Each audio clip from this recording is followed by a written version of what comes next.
Hello everyone, मेरा नाम आनंद कुमार है। मैंने अपना graduation BTech and MTech IIT Kharagpur से किया है। यहाँ पे मैं आप लोगों को मैथ एंड रीजनिंग पढ़ाने वाला हूँ। तो हमारा पहला फोकस होगा बिहार प्राइमरी टीचर और सेकेंडरी टीचर्स के मैथ एंड रीजनिंग पे।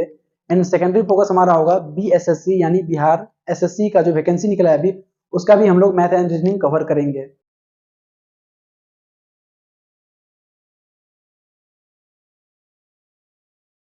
तो हमारा अगला बैच स्टार्ट होने वाला है 15 फरवरी 2024 से। यदि आप लोगों को इंटरेस्ट हो तो आप लोग ये कोर्स बाय कर सकते हो। और इसके लिए यदि इन्फॉर्मेशन आप लोगों को चाहिए तो मैंने वीडियो में डाल रखा है, अंत में आप लोग वो देख सकते हो। वहां से आप लोगों को सारी जानकारी मिल जाएगी। तो सबसे पहले हम लोग एक मॉडल सेट का मैथ एंड रीजनिंग कवर करेंगे, ताकि उससे आप लोगों को पता चल सके कि किस टाइप से क्वेश्चंस एग्जाम्स में आते हैं। फिर हमारे का पढ़ाने का तरीका रहेगा, मैथ का 2 चैप्टर सॉल्व करेंगे, रीजनिंग का 2 चैप्टर। इसी तरीके से अल्टरनेट वे में हम अपना सिलेबस कवर करेंगे। सॉल्व करेंगे एक सैंपल पेपर या मॉडल सेट, जिसमें हम लोग 10 मैथ का सवाल एंड 10 रीजनिंग का सवाल सॉल्व करेंगे। फिर उसके बाद हम लोग अपना सिलेबस स्टार्ट करेंगे। तो हमारा पहला क्वेश्चन है, एक त्रिभुज के कोण 2x degree, 3x minus 8 degree और 5x माइनस 12 डिग्री है। हमारे त्रिभुज के तीनों कोण का मान दिया रखा है और हमें पूछ क्या रहा है, त्रिभुज के सबसे बड़े कोण की माप निकालने के लिए। तो आप लोगों को पता होगा त्रिभुज के सभी कोणों का योग 180 डिग्री होता है। तो वहीं से हम लोग सॉल्व करते हैं। तो क्या लिखेंगे, त्रिभुज का दे रखा है पहला कोण बराबर 2x डिग्री, दूसरा कोण आपका है 3x minus 8 degree, 3x minus 8 degree.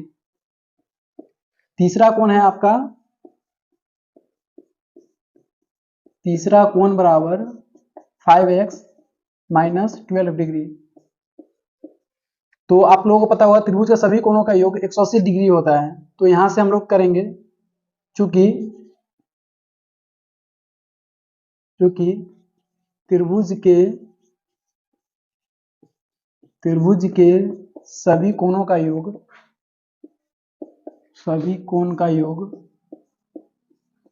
180 degree होता है, का योग बराबर 180 डिग्री।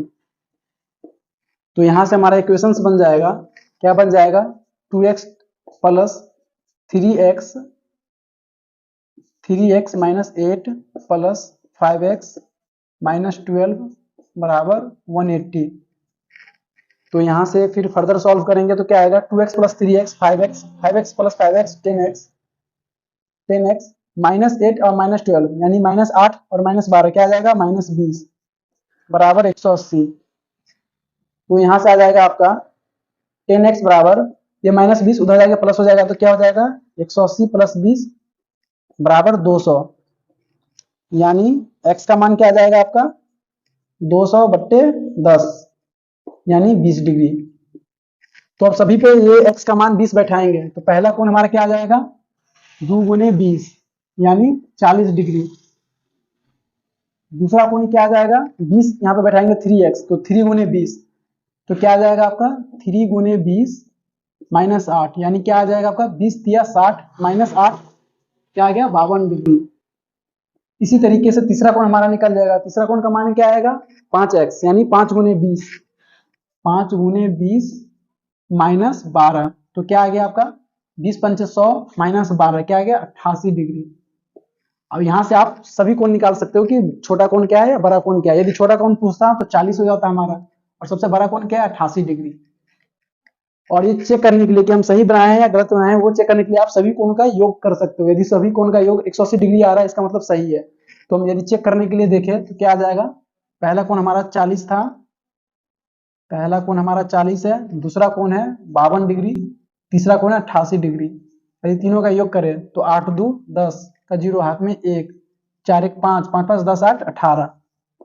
तो हमने क्रॉस चेक भी कर लिया तो सही है। तो इसका मतलब इसका आंसर क्या हो जाएगा, त्रिभुज का सबसे बड़ा कोण 88 डिग्री।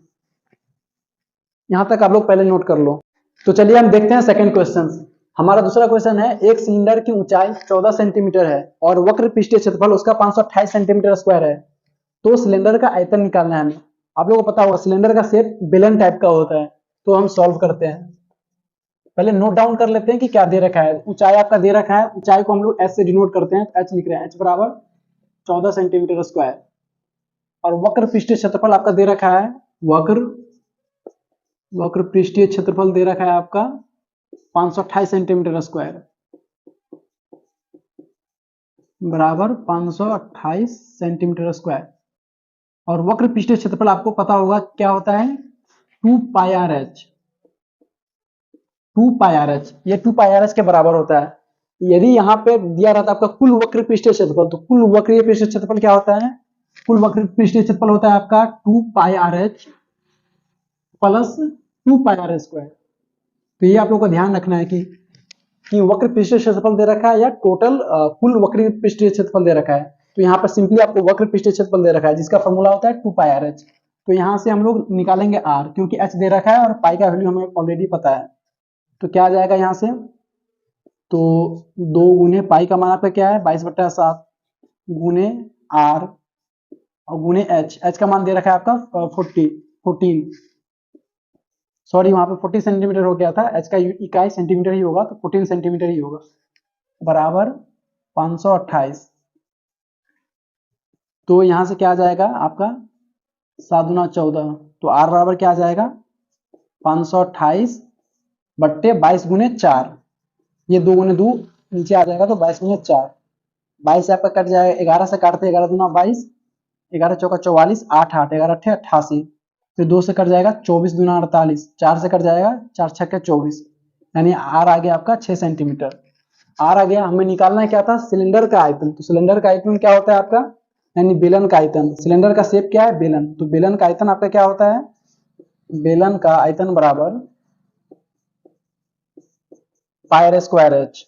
ये आप लोगों को फॉर्मूला याद रखना पड़ेगा, बेलन का आयतन होता है पाई आर स्क्वायर एच। तो यहाँ से निकल जाएगा पाई का मान 22/7, आर का मान कितना निकला 6, तो 6 गुने 6, आर स्क्वायर था तो डबल मल्टीप्लाई कर दिए 6 गुने 6, एच तो दे ही रखा 14, तो 14, 7 दूना 14, तो ये गुना करोगे आप तो क्या आएगा 22 छक्के 132, 132 दूना 264, 264 को आप लोग 6 से गुना करोगे तो 1584 सेंटीमीटर क्यूब। ये आप लोग गुना करना है, जीरो देते हैं तो क्या आएगा 0.0056। यदि इसको भिन्न में बदलेंगे तो ये दशमलव यदि हटेगा तो नीचे में दशमलव के बाद जितना अंक है उतना 1 पर जीरो आएगा, तो दशमलव के बाद 4 अंक है तो 4 जीरो आएगा। यदि इसको हम लोग सॉल्व करें तो ये क्या आ जाएगा 56/10,000, राइट, 56/10,000। यदि इसको काटे तो 4 14 चौका 56 और ये क्या आ जाएगा 25 चौका 100 और 2,500। फिर यहाँ से आपका कटेगा 2 7 54 और ये 2 से कट जाएगा कितना 1250, राइट। सो ओवरऑल आंसर आ जाएगा 7/1250। आपको एग्जाम्स में एक क्वेश्चन ऐसा जरूर आएगा कि दशमलव को या तो भिन्न में बदले या तो भिन्न को दशमलव में बदले। हमारा अगला क्वेश्चन है 4.12 को भिन्न में बदले। यदि आप लोग ध्यान से देखोगे तो 4.12 के ऊपर रेकरिंग है। इस रेकरिंग का मतलब क्या होता है पहले आप लोग वो समझ लो। इसका मतलब होता है कि वो नंबर बार बार रिपीट हो रहा है, लाइक कि जैसे कि 2.2 रहता और इसके ऊपर रेकरिंग है तो इसका मतलब हुआ कि 2.2 ये बार बार आ रहा है और जितने नंबर के ऊपर रेकरिंग रहता है वो नंबर बार बार रिपीट होता है। जैसे कि यहाँ पे ले लिए 3.12 दोनों के ऊपर रेकरिंग है, इसका मतलब है कि वो नंबर 12 बार बार आएगा। जैसे कि इसका मैथमेटिकल टर्म में क्या वैल्यू हो जाएगा 3.12 ऐसे करके, ये अनगिनत टाइम इन्फिनाइट टाइम्स आएगा। इसमें थोड़ा एक और एग्जांपल लिखते हैं, जैसे कि 5.123 और केवल एक नंबर पर रेकरिंग है, इसका मतलब केवल यही नंबर बार बार रिपीट होगा, ये नहीं कि ओवरऑल। तो इसका मान आ जाएगा 5.123333, राइट। तो उसी तरीके से इसका मान क्या आ जाएगा हमारे क्वेश्चन का 4.1222222 ऐसे करके। तो इसको मान लेते हैं x बराबर क्या आ जाएगा हमारा 4.1222 और ये इन्फिनिट टाइम जाएगा। इसको सॉल्व कैसे करते हैं, इसका सॉल्व करने का भी एक टेक्निक है। क्या है कि जितने नंबर के ऊपर रेकरिंग रहता है उतने 10 के मल्टीपल में गुना करते हैं। जैसे कि यहाँ पे हमारा क्वेश्चन रहता है 5.35, राइट, और 35 के ऊपर रेकरिंग है तो पहले इसका मान निकालते, इसका मान क्या आता 5.353535, राइट, ऐसे बार बार आते रहता और इसको हम x मानते हैं, सही है। और इसको कैसे सॉल्व करते हैं, तो इसको 100x से यानी 100 से गुना करते। 100 से क्यों गुना करते, क्योंकि दो नंबर पे रेकरिंग है तो यानी 10 के मतलब इसमें 2 जीरो है तो क्या आता 100x को गुना करते तो क्या आता 535, ये दशमलव के बाद जो 2 अंक है वो इधर आ जाएगा, 100 से गुना करेंगे तो 535.35 ऐसे करके ये वैल्यू आ जाता। तो उसी तरीके से यहाँ पर एक नंबर के ऊपर एक रिंग है तो हम 10 से ही मल्टीप्लाई करेंगे, तो 10x बराबर क्या आ जाएगा, 10 से गुना करेंगे तो एक दशमलव का एक अंक लेफ्ट में आ जाएगा, तो क्या हो जाएगा ओवरऑल 41.2222, राइट, ये आ जाएगा। और दोनों को घटाएंगे तो दोनों को घटाने पर हमारा मान क्या आएगा, एक का मान है 41.2222, राइट, और पहला x का मान क्या है 4.1222222। आप लोग देखे हुए तो यहाँ के बाद से सारा वैल्यू सेम है, दो दो बार बार रिपीट हो रहा, तो इसका मान 0 0 आता जाएगा, और फाइनली 2 - 1 क्या आएगा 1.41 माइनस 4 क्या आएगा 37, यानी 41 में से 4 घटाएंगे तो 37 आएगा। तो ओवरऑल क्या आ गया 37.1। तो 10x माइनस x घटाएंगे तो क्या आएगा 9x, 9x बराबर क्या आ गया 37.1, सही है। तो यहाँ से हम लोग x का मान निकालेंगे, x का मान क्या आएगा 37.1/9, दशमलव को तोड़ेंगे तो नीचे एक 10 जीरो आएगा तो क्या आ जाएगा 371/90। या तो आपका आंसर ये हो जाएगा 10, यदि ऑप्शंस में यही भिन्न में ही आंसर है तो आप लोग डायरेक्ट लिख दो, नहीं तो पूर्णांक में है तो पूर्णांक में कन्वर्ट कैसे करेंगे, तो 90 चौका 360, शेषफल कितना बचा 11, तो 11 ऊपर बट्टे 90, या तो भिन्न में होगा तो ये आंसर और पूर्णांक में होगा तो ये आंसर, राइट। इसमें दो कॉन्सेप्ट था, मैंने आप लोगों को पूरी तरीके से समझा दिया है, ठीक है, इसको आप लोग नोट डाउन कर लो, ठीक है। तो हम आप नेक्स्ट क्वेश्चन पे देखते हैं। हमारा अगला क्वेश्चन है, राहुल 2 किलोमीटर प्रति घंटा की चाल से अपने घर से कॉलेज जाता है और 3 किलोमीटर प्रति घंटा की चाल से वो वापस भी आ जाता है, तो यदि उसे आने और जाने में कुल समय 5 घंटा का लग रहा है तो उसके घर और कॉलेज की दूरी निकालनी है। तो इसको ये तो लैंग्वेज के टर्म में हम लोगों ने क्वेश्चन पढ़ लिया, मैथमेटिकल टर्म में क्वेश्चन देखते हैं कहना क्या चाहता है। मान लेते हैं कि 2 पॉइंट है, एक उसका घर है और दूसरा पॉइंट हो गया कॉलेज, राइट। तो हम मान लेते हैं कि 2 पॉइंट है, एक घर दूसरा कॉलेज, तो घर से कॉलेज वो जाता है 2 किलोमीटर प्रति घंटा की चाल से और वापस आने में उसका चाल रहता है 3 किलोमीटर प्रति घंटा। तो हम मान लेते हैं कि दूरी है, इस बीच का दूरी जो है, दूरी मतलब डिस्टेंस, इसका मान लेते हैं डिस्टेंस है x किलोमीटर। तो यहां से क्या जाएगा, जाने में लगा समय, जाने में लगा समय, जाने में लगा समय बराबर, समय का फॉर्मूला आप लोगों को पता होगा, समय का फॉर्मूला क्या होता है दूरी बट्टे चाल, दूरी बट्टे चाल।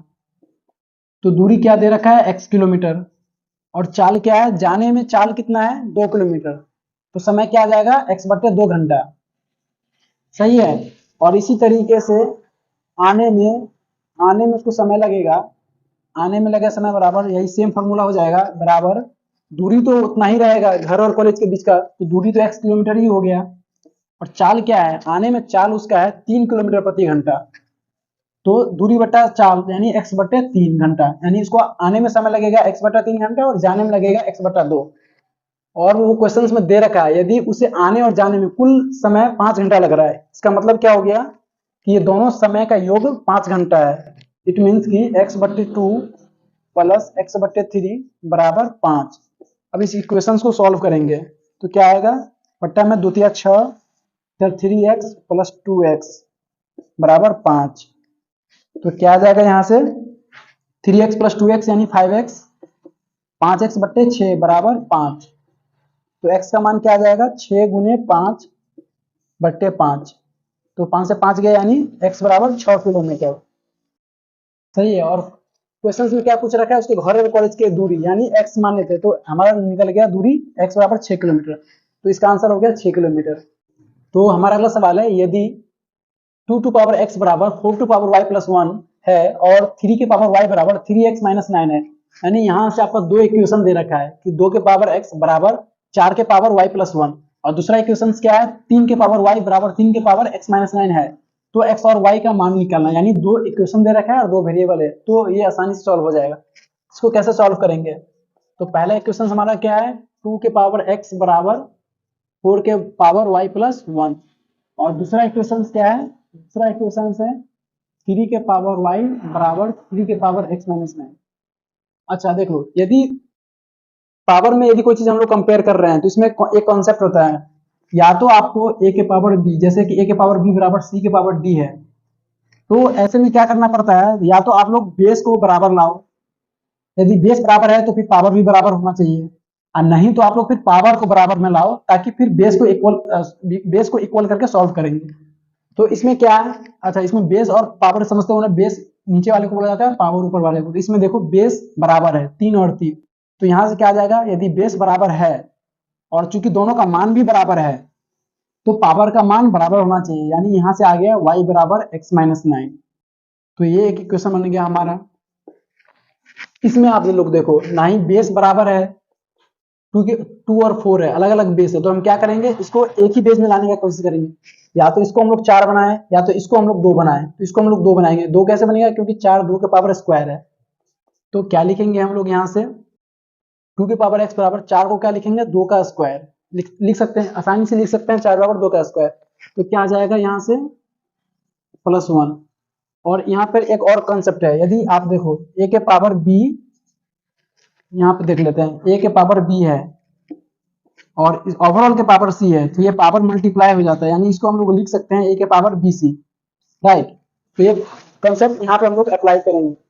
तो क्या आएगा, 2 के पावर x बराबर, ये 2 मल्टीप्लाई हो जाएगा y प्लस 1 में, तो क्या आ जाएगा 2 के पावर 2y प्लस 2, 2 को दोनों में मल्टीप्लाई करेंगे, 2y प्लस 2। अब यहाँ पे हमारा बेस इक्वल आ गया, तो हम लोग पावर को भी इक्वल कर सकते हैं। तो पावर का क्या माना जाएगा, x बराबर 2y प्लस 2, राइट। ये पहला इक्वेशन हमारा हुआ है। दूसरा इक्वेशन ये है, इसको सॉल्व आसानी से सॉल्व कर सकते हैं। तो हम लोग लिखेंगे पहला इक्वेशन को यदि हम लोग लिखे तो क्या आ जाएगा हमारा, x माइनस वाई बराबर 9 आ जाएगा। इसको हम लोग आसानी से लिख सकते हैं, y को उधर ले जाएंगे तो माइनस में आ जाएगा, और -9 इधर आ जाएगा तो प्लस में, यानी क्या लिख सकते हैं, x माइनस वाई बराबर 9। ये इक्वेशन हम लोगों ने यहाँ पे लिखा। अब दूसरा इक्वेशन को फिर इसी टर्म में लिखेंगे, तो क्या आएगा, x 2y इधर आएगा तो माइनस में, तो 2y बराबर 2, राइट। और ये क्वेश्चन इजीली सॉल्व हो जाएगा। यहाँ पे प्लस है तो यहाँ पे माइनस आ जाएगा, साइन पलट जाएगा, ये माइनस है तो प्लस आ जाएगा, और यहाँ पे प्लस है तो ये माइनस आ जाएगा। तो ये x माइनस एक्स 0, और ये 2y माइनस वाई, ये ओवरऑल प्लस में हो गया, तो 2y माइनस वाई क्या आ जाएगा, y बराबर 9 माइनस 2 यानी 7। y का मान निकल गया। x का मान कैसे निकलेगा, तो x माइनस वाई बराबर 7, x माइनस वाई बराबर 9 दे रखा है, तो x का मान क्या आएगा, y प्लस 9, और y का मान क्या निकला है, 7, तो 7 प्लस 9 बराबर 16 यानी 16।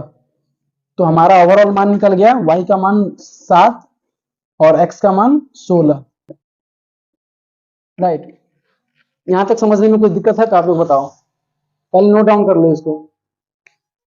तो हमारा नेक्स्ट क्वेश्चन है, यदि √7 बराबर 2.6 है तो 5√7 बट्टे 4√7 माइनस 0.4 का मान आप लोगों को निकालना है। ये क्वेश्चंस में कुछ है ही नहीं, आप लोगों को बस इसका मान बैठाना है और निकालना है। इतना आसान सवाल आप लोग एग्जाम में मत एक्सपेक्ट करना क्या आएगा। तो देखते हैं, तो 5√7 का मान दे रखा है 2.6, और 4√7 का मान ऑलरेडी दे रखा है 2.6 माइनस 0.4। इसमें बस आप लोगों का दशमलव का गुना भाग आप लोगों का चेक कर रहा है कि आप लोगों का दशमलव का जोड़, दशमलव का गुना भाग आ रहा है कि नहीं। तो 5 को 2.6 से मल्टीप्लाई करेंगे तो क्या आएगा 13, और 4 को 2.6 से मल्टीप्लाई करेंगे तो ये आपका आ जाएगा 10.4। तो 10.4 माइनस 0.4। अच्छा, दशमलव को कैसे पढ़ते हैं, दशमलव के बाद वाले को अंक बाई अंक पढ़ते हैं। जैसे कि यहाँ पे रहता 0.423, ऐसा इसको ऐसा नहीं पढ़ते कि 0.423, इसको ऐसा पढ़ते हैं 0.423, या इंग्लिश में 0.423। तो 13 का 13 आ गया आपका। 10.4 में से यदि 0.4 घटाएंगे तो क्या आ जाएगा आपका 10 सिंपली, और 10/13 का मान क्या आएगा 1.3। तो हम देखते हैं अब हमारा अगला क्वेश्चन। हमारा अगला सवाल है, यदि किसी संख्या और उसके व्युत्क्रम का योग 10/3 है, यहाँ पर व्युत्क्रम एक नया टर्म है, का योग 10/3 है, तो संख्या निकाले। व्युत्क्रम मीन्स रेसिप्रोकल, मीन्स उस नंबर का रेसिप्रोकल। तो क्या होगा, मान लेते हैं कि वो संख्या x है,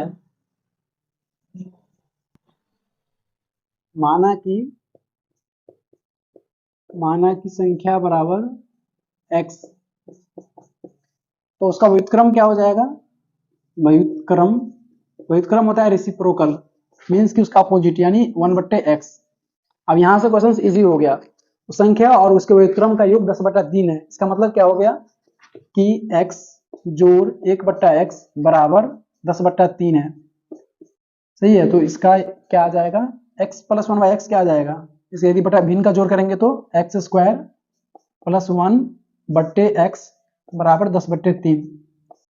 ठीक है, यहाँ से सॉल्व करेंगे तो क्या आ जाएगा, क्रॉस मल्टीप्लीकेशन करेंगे तो क्या आ जाएगा आपका 3x² प्लस 3 बराबर x को 10 से गुना करेंगे क्या आ जाएगा 10x। यहाँ से आपका बन गया द्विघात समीकरण, क्या हो गया 3x² माइनस 10x प्लस 3 बराबर 0। इसको आप लोग सॉल्व करना जानते होंगे, क्या आएगा इसका 3x² minus 9x minus x plus 3 बराबर 0। तो क्या आ जाएगा 3x कॉमा ले लेंगे इस दोनों से तो क्या आ जाएगा 3x का x माइनस 3 और इधर -1 लेंगे कॉमन तो क्या आ जाएगा x माइनस 3 बराबर 0। तो यहाँ से सॉल्व हो गया आपका 3x minus 1 multiply by x minus 3 बराबर 0। सही है। तो यहाँ से क्या होगा, दोनों का मान 0 होना चाहिए तो क्या आ जाएगा 3x माइनस 1 बराबर 0। एक इक्वेशन ये बना, दूसरा इक्वेशन क्या बनेगा, दूसरा इक्वेशन बनेगा x माइनस 3 बराबर 0, यानी x माइनस 3 बराबर 0। तो यहाँ से आपका सिंपली निकल गया x बराबर 3। इसको भी सॉल्व करेंगे, क्या आएगा 3x बराबर 1, x बराबर 1/3। तो ये दोनों आंसर होगा सही। x बराबर 1/3 या x बराबर 3 लोगे तो उसका संख्या और उसको व्युत्क्रम का योग 10/3 आ जाएगा। सही है। यहाँ तक कोई डाउट हो तो आप लोग पूछ लो। तो ठीक है, हम स्टार्ट करते हैं हमारा पहला क्वेश्चन। हमारा पहला क्वेश्चन क्या है, PND, QKI, RSM, SES। इसमें 4 पैटर्न दे रखे हैं, हमें अगला पैटर्न निकालना है। उसमें आपको देखना है कि कौन सा पैटर्न बन रहा है। तो मैंने इसके लिए एक कॉन्सेप्ट यहाँ पे लिख रखा है। एक्चुअली एक अल्फाबेट में 26 लीटर होता है, तो हमने क्या किया 13 लीटर मैंने सीधा लिखे हैं, बाकी के 13 लीटर मैंने अपोजिट में लिखे हैं। इसका मतलब ये होता है कि ए का ऑपोजिट जेड है, बी का ऑपोजिट वाई है। इस टाइप के क्वेश्चन कभी भी आया है, इसलिए मैं ये आप लोगों को दिखा रहा हूँ। और यहाँ से आप सिंपली देख सकते हो कि कौन सा लेटर कितने लेटर के बाद आ रहा है। तो हम देख सकते हैं यहाँ पे हमारा पहला लेटर के पहला क्वेश्चन क्या है पी, इसमें क्या है QRS। ये सिंपली आपको क्या अल्फाबेटिकल में कंटीन्यूअस ऑर्डर में PQRS। तो एस का अगला लेटर क्या है T। तो हमारा जो अगला पैटर्न जो बनेगा उसका पैटर्न का पहला क्वेश्चन पे क्या आ जाएगा T। अब दूसरा क्वेश्चन क्लियर करेंगे। दूसरा क्वेश्चन हमारा क्या है, उसमें n है, n के बाद k है, n हमारा यहाँ पे है, n के बाद k कितने क्वेश्चन के बाद आ रहा है 1 2। तीसरा क्वेश्चन भी k आ रहा है तो k रखा है। आप इस लेवल पे देखोगे k के तीसरा क्वेश्चन के बाद h आएगा। तो देखते हैं k यहाँ पे तो फर्स्ट क्वेश्चन में h आ गया, h दे रखा है। n पर क्वेश्चन पे जाएंगे, पहला दूसरा तीसरा e दे रखा है यहाँ पे। फिर e के थर्ड क्वेश्चन पे जाएंगे, पहला दूसरा तीसरा, यानी तीसरा क्वेश्चन में b आया। तो हमारा जो नेक्स्ट सॉल्यूशन का जो पैटर्न होगा उसमें सेकंड क्वेश्चन हमारा डी आ जाएगा। राइट। अब यहाँ पर देख लेना थर्ड क्वेश्चन पे क्या पैटर्न बनता है। थर्ड क्वेश्चन पे डी है, डी के बाद आई है। यहाँ पे हमारा डी आया, डी के कितने बाद आई है, यहाँ पे आई है। तो देखेंगे कितना लेटर है बीच में, first second third fourth fifth letter इसमें आ रहा है। तो आई आ गया, आई के बाद फिफ्थ लेटर पर फिर एन आ रहा होगा। मैं भी ट्रांसलेट कर लेते हैं। फर्स्ट लेटर पे J, second third fourth fifth, fifth देखो आप एन आ गया, तो एन यहाँ पे दे रखा है थर्ड क्वेश्चन पे। सिमिलरली एन के यदि 5 आगे जाएंगे तो एस मिल जाएगा आपको। यहाँ पे एन है तो देखेंगे फर्स्ट पे O, second third fourth fifth, fifth पे यहाँ पे आ गए तो एस दिख रहा है। इसी तरीके से एस के 5 आगे जाएंगे तो हमारा अगला पैटर्न का थर्ड पोजीशन पे मिल जाएगा। तो अगला 5 जाएंगे तो पहला दूसरा तीसरा चौथा पांचवा ये एक्स होगा। तो क्या हो जाएगा हमारा पैटर्न का तीसरा पोजीशन TBX। तो हमारा आंसर हो गया TBX। राइट। ये पॉइंट आप लोग याद रखना, ये आगे के क्वेश्चन में भी काम आएगा आप लोग। हमारा नेक्स्ट क्वेश्चन है, डिक्शनरी के कुछ वर्ड दे रखे हैं आपको और उसको आपको अंग्रेजी शब्द के क्रम में सजाना है। यानी डिक्शनरी में इस क्रम में वो आ रहा है, उस क्रम में आपको सजाना है। इसका कॉन्सेप्ट क्या रहता है कि जो अल्फाबेटिकल ऑर्डर में जो पहले आ रहा है वो पहले क्रम में ही आता है। तो हम देखेंगे कि पहले इसके जैसे कि एग्जांपल क्या है। मान लीजिए कि आपका रहता है AB और BE। तो डिक्शनरी में पहले में कौन आएगा, पहले में ये आएगा AB वर्ड एंड सेकंड में आपका B आएगा। क्यों, क्योंकि इसका जो पहला जो लेटर है वो A है, इसका जो पहला लेटर है वो B है और A पहले आता है डिक्शनरी में। अल्फाबेटिकल में A पहले आता है B के कंपेयर में, इसलिए ये वर्ड भी पहले आएगा डिक्शनरी। राइट। सो उसी कॉन्सेप्ट को ध्यान रखते हुए ये क्वेश्चन हम लोग सॉल्व करेंगे। तो मैंने आपको देखा होगा, मैंने एक पैटर्न बना के रखा है।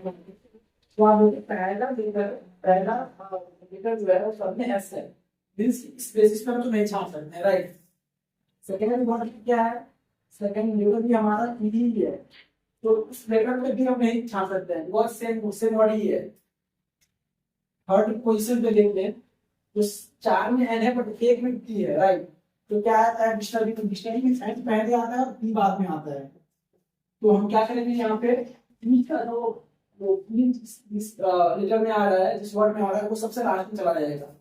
हमारे देखो 1 2 3 4 5 5 वर्ड है, यहाँ पे हमने देख लिया ये 14 जो वर्ड है ये सबसे लास्ट में आएगा। क्यों? क्योंकि पहले बाकी 4 में एन है और इसमें पी है, तो एन और पी के कंपेयर में एन पहले आता है डिक्शनरी में, एन पी बाद में आता है, तो इस कॉन्सेप्ट से पी सबसे लास्ट में आ जाएगा। तो हमने समझ लिया कि 4 भी सबसे लास्ट में आएगा, ठीक है।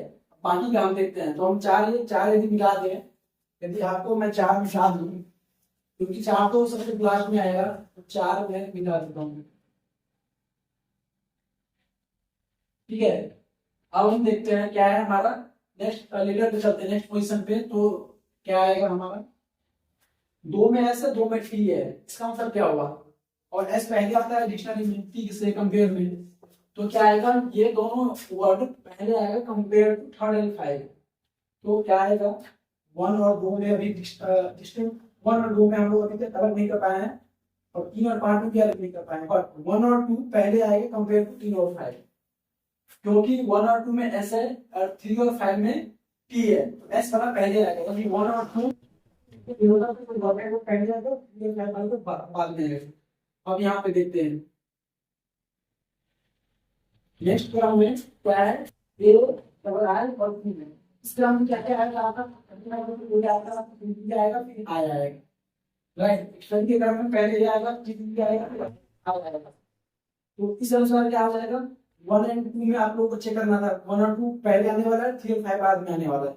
तो 1 और 2 में एक में ए है एक में आई है, ए वाला पहले आएगा और आई वाला बाद में आएगा। इसका मतलब क्या हो गया कि 1 पहले आ रहा है फिर 2 आ रहा है, तो इस दोनों में दोनों को निकाल दिया। 3 और 5 में हमको निकालना है।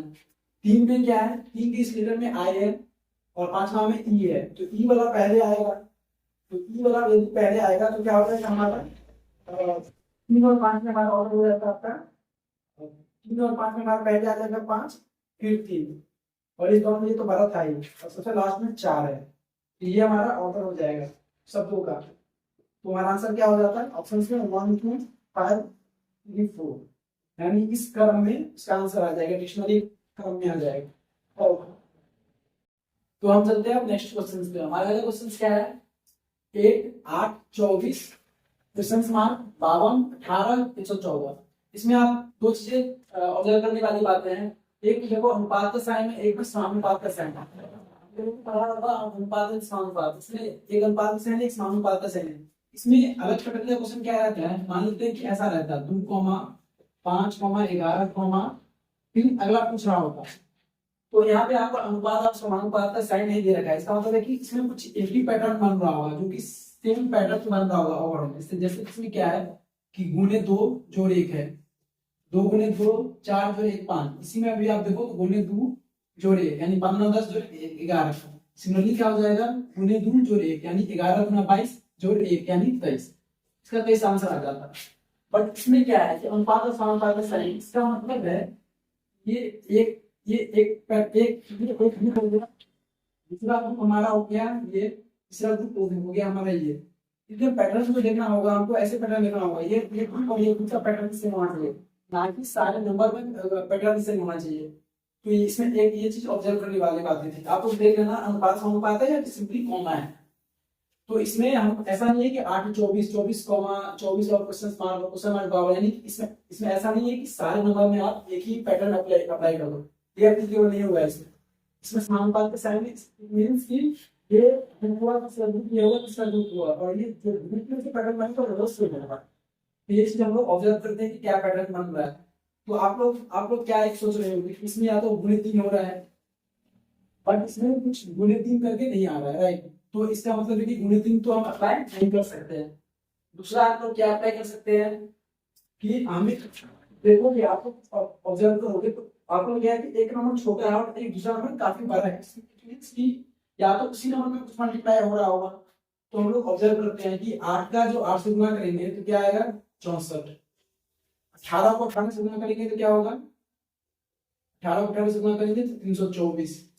बट इसमें ये कुछ सिमिलरिटी हमें नहीं दिख रहा है, ये कहाँ 64 कहाँ 24, कहाँ वो 324 है कहाँ 114। ऐसा हो सकता है कि इसको डिवाइड करें तो ये आ जाएगा। तो मान लीजिए 4 से डिवाइड करते हैं तो 16 आता है, तो वो भी आंसर नहीं है। इसमें भी यदि 4 से डिवाइड करते हैं तो 81 आता है। तो ऐसा नहीं है, मतलब 4 से डिवाइड करेंगे इससे कुछ ज्यादा आंसर आ रहा है। तो इसका मतलब कि ये नंबर ये मल्टीप्लाई तो नहीं हो रहा है। कुछ और देखते हैं हम, मतलब क्या सब हो सकते हैं। स्क्वायर से नहीं हुआ तो अब हम देखते हैं कि क्या होता है। 8 गुनी 9 करते हैं, यानी उस नंबर को हम एक ज्यादा बढ़ा के यदि गुना करें तो 8 9 72 हो रहा है। सिमिलरली हम 18 को यदि 19 से गुना करेंगे तो हमारा क्या आएगा 18 9 162 हासिल 16, 18 18 16 कितना हो जाएगा 16 34, राइट 342। अब आप यदि पैटर्न देखो तो 24 72 में यदि 3 से डिवाइड करते हैं तो 24 आ रहा है, इसमें यदि 3 से डिवाइड करेंगे तो 114 आ रहा है। इसका मतलब कौन सा पैटर्न देखो आप लोग 72 को 3 से भाग करेंगे तो क्या आएगा 24 दिया 72, राइट। इस तरीके से इसमें यदि आप 3 से भाग करोगे तो क्या पैटर्न बन रहा है 3 का 3 42 को 14 से गुना करेंगे 14 42। इसका मतलब क्या पैटर्न बना है जो नंबर है यानी 8 को हम ऐसा लिखेंगे प्लस 1 5 3 18 को हमने क्या लिखा है 18 गुणे 18 प्लस 1 बाय 3 सेम नंबर को जो हमारा बना था बाय नहीं करेंगे, सिमिलरली वही होगा उसमें। तो यदि मान लेते हैं कि वो नंबर x है तो x को x प्लस 1 से मल्टीप्लाई करेंगे बाय 3 बराबर 52। तो हमारा क्या हो जाएगा x इंटू एक्स प्लस 1 बराबर 52 को 3 से गुना करेंगे तो क्या आ जाएगा 216। 216 या तो आप लोग या तो इसको क्वाड्रेटिक इक्वेशन सॉल्व कर लो, नहीं तो आप लोग रैंडम आप चेक कर सकते हो कि मतलब कौन सा नंबर बैठाने से ये आ जाएगा। तो मान लो लेट्स सॉल्व की इसको क्वाड्रेटिक इक्वेशन सॉल्व कर लेते हैं। x square plus x minus 216 बराबर 0, x square plus 13x minus 12x minus 216 बराबर 0। तो यहाँ से क्या आ जाएगा x into x plus 13 minus 12 into x plus 13 बराबर 0। तो क्या आ जाएगा यहाँ से x minus 12 into x plus 13 बराबर 0, बराबर 0। और दूसरा आ जाएगा आपका x प्लस 13 बराबर 0, यानी x बराबर माइनस 13। तो आपको देख लेना ऑप्शन में क्या है 12 या माइनस 13। तो यहाँ पे आपका आंसर हो जाएगा 12 क्योंकि सारा में पॉजिटिव ही दिया होगा। आप लोग ऑप्शन में देख लेना एक बार, ये 12 ही आएगा। वैसे आप लोग डायरेक्ट ऑप्शन से भी चेक कर सकते थे कि क्या आएगा। यदि आप लोग इतना पार्ट यदि स्किप करना चाहते हो तो आप लोग डायरेक्ट ऑप्शन से देख लेते। ऑप्शन में आपको ये यहाँ पे ये सॉल्व करना था x into x plus 1 by 3 बराबर 52।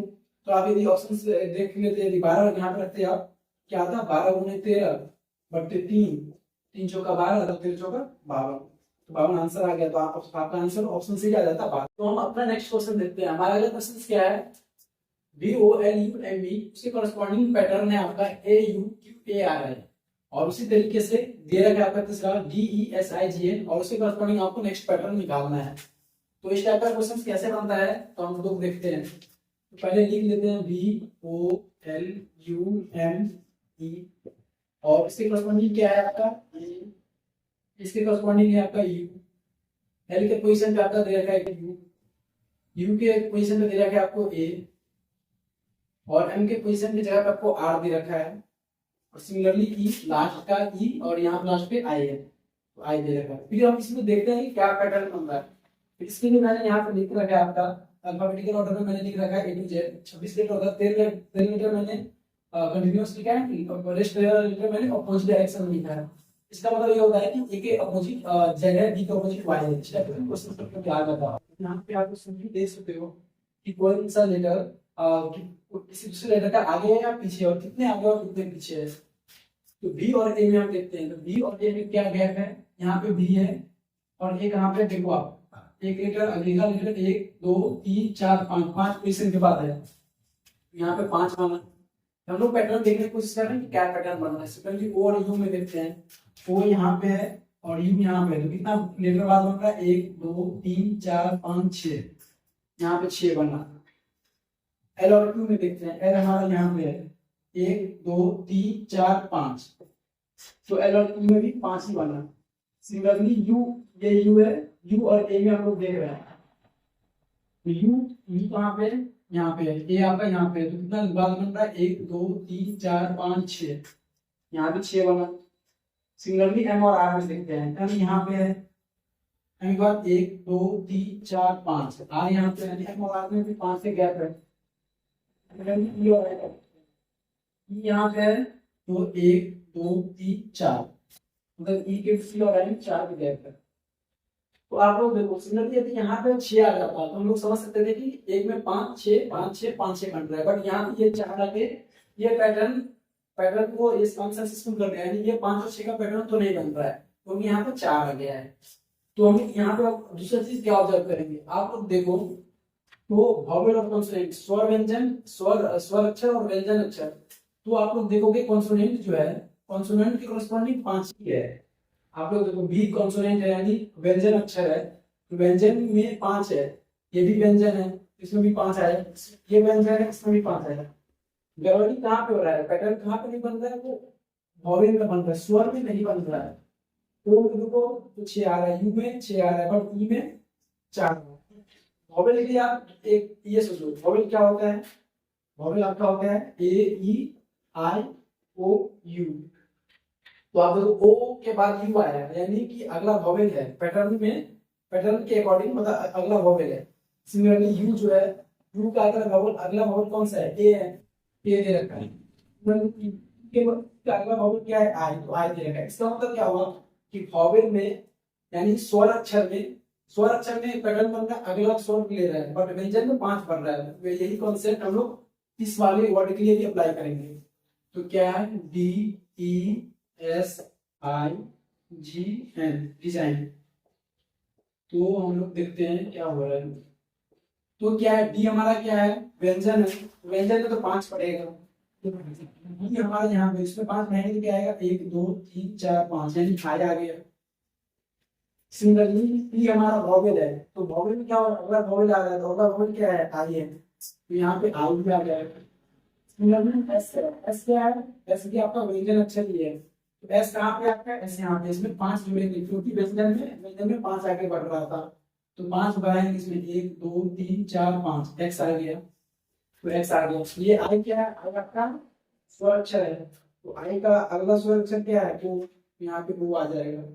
जी में 5 रहेंगे, क्योंकि ये व्यंजन है, जी और एल व्यंजन है, दोनों में 5 रहेंगे, तो जी में 5 रहेंगे तो क्या आएगा, 1 2 3 4 5, एल आ गया, राइट। उसी प्रकार एन में 5 बढ़ाएंगे, तो 1 2 3 4 5, यानी एस आ गया। तो डिजाइन कॉरेस्पॉन्डिंग वाला आंसर क्या हो जाएगा, double I X O L S, तो ये हमारा आंसर हो जाएगा। सही है, इसमें कोई डाउट आपको, ठीक है, ये नोट कर लो, या डाउट है तो आप पूछ सकते हो। ओके, हमारा अगला क्वेश्चन क्या है, माइंड का दर्पण छवि क्या होगा। दर्पण छवि को हम लोग इंग्लिश में कहते हैं मिरर इमेज, क्या होगा। तो इसमें आपका क्वेश्चंस में दिया रहेगा 2 तरीके से, या तो दाएं से या बाएं से। उसका मतलब क्या हुआ वो देखते हैं हम लोग। तो माइंड का MIND का यदि हम इमेज देखें, दर्पण छवि देखें, तो दर्पण छवि का मतलब हुआ कि यदि यहाँ पे दाएं साइड में यदि उसके सामने यदि हम दर्पण रखेंगे तो उसका इमेज कैसा बनेगा। तो मिरर इमेज का यानी दर्पण छवि का कॉन्सेप्ट होता है कि परपेंडिकुलर दूरी यानी लंब का जो दूरी है उतना ही दूरी पे उसका पीछे इमेज बनता है, यानी कि ये सबसे कम दूरी पे है तो ये सबसे कम दूरी पे ही आएगा। M सबसे ज्यादा दूरी पे है यहाँ से मिरर से, तो M सबसे बाद में आएगा। तो इसका D का मिरर इमेज क्या बनेगा, D का मिरर इमेज आपका ऐसा बनेगा, राइट। N का मिरर इमेज कैसा बनेगा, N का इमेज ऐसा बनेगा। I का सिमिलरली I ही आ जाएगा, उसी तरीके से M का भी मिरर इमेज M ही आ जाएगा। तो यदि हम दाएं रखेंगे दर्पण को तो माइंड का दर्पण छवि इस तरीके से बनेगा, और यदि हम लोग बाएं रखते, लेट्स की हमने बाएं रख के भी सॉल्व करते हैं, तो बाएं रखने पे क्या आएगा, तो बाएं हमने रखा है ऐसा, तो सबसे पहले नियरेस्ट सबसे कम दूरी पे कौन सा है, M है, तो सबसे पहला इमेज इसका M का ही बनेगा। तो यहाँ पे m का इमेज m ही आएगा, i का भी i ही आएगा, n का दर्पण इमेज दर्पण छवि क्या होगा, ऐसा होगा, और d का ऐसा। तो क्वेश्चंस में आप लोग देख लेना कि दर्पण छवि बाएं से निकालना है या दाएं से निकालना है। यदि दाएं से निकालना रहेगा तो ये आंसर है, और बाएं से निकालना रहेगा तो ये आंसर है। यदि इसको थोड़ा और डीपली हम समझने की कोशिश करें तो आप लोग ऐसा देखो कि यहाँ पे यदि इमेज है, राइट, और जैसे कि हमने यहाँ पे m का इमेज दर्पण छवि m ही ले रखा है, ऐसा क्यों आया वैसा हम लोग देख लेते हैं। तो m जो है यहाँ पे, तो दर्पण छवि का नियम क्या है कि लंब के दूरी पर जितना नजदीक रहता है उतना ही नजदीक आता है, और यदि दर्पण से जो जितना दूर यदि वस्तु रहेगा उसका इमेज भी उतना ज्यादा दूर ही बनेगा। ये दर्पण दर्पण का नियम होता है। तो आप लोग देखो, तो यदि ये स्ट्रेट लाइन है तो स्ट्रेट लाइन दर्पण में कैसा दिखेगा, और दर्पण का ये भी नियम है कि बाएं का दाएं हो जाता है, दाएं का बाएं हो जाता है। तो ये लाइन आपका सिमिलरली इतना ही दूरी पे दर्पण के पीछे ऐसा ये लकीर, ये स्ट्रेट लाइन जो है पैरेलल टू दर्पण वो यहाँ पे आ जाएगा। सिमिलरली ये कैसा दिखेगा आपको, ये लाइन इसका इमेज बनेगा आपका ऐसा, देखो यहाँ पे तो कम दूरी पे है मिरर से, फिर ये थोड़ा और ज्यादा दूरी पे जाते जा रहा है, तो उसी तरीके से यहाँ पे भी पहले पॉइंट कम दूरी पे है, दूसरा फिर दूरी बढ़ता गया, तो इस वाले लाइन का इमेज ये बनेगा, फिर इस वाले लाइन का इमेज ऐसा बनेगा। और सिमिलरली ये स्ट्रेट लाइन है, पैरेलल है, तो पैरेलल में का पैरेलल लाइन बनेगा, इसलिए m का दर्पण इमेज m ही बना। ठीक है, यहाँ पे मैंने आपको कॉन्सेप्ट भी समझा दिया कि कैसा होता है दर्पण, दाएं रखने पे कैसा होगा और बाएं रखने पे कैसा होगा। तो बाएं रखने पे माइंड का आंसर ये हो जाता है और दाएं रखने पे वो हो जाएगा। ठीक है, ओके।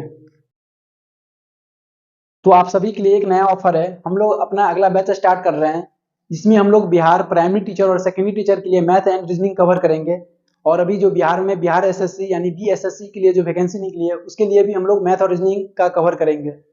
तो यदि आप लोगों को इंटरेस्ट हो तो इस मोबाइल नंबर पे आप लोग जानकारी ले सकते हैं।